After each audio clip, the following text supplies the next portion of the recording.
Do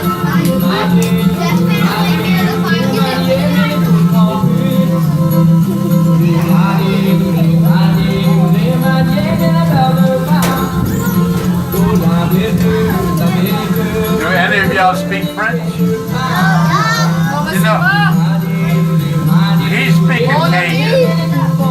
People from France, Quebec, Montreal, they don't know what's being said. You see, it's a combination of things. Cajuns were exiled in 1604.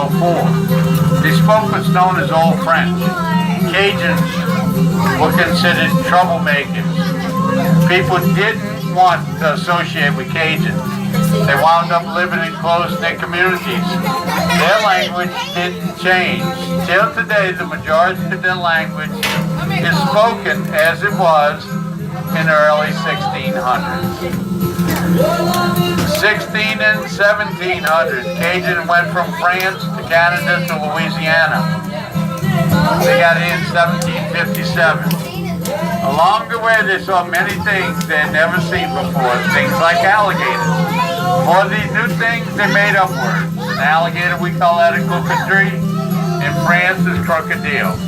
Once here, everyone that surrounded them spoke English. A lot of the new inventions and discoveries, we used the English word. A computer, we call that a computer. In French, it's ordinateur.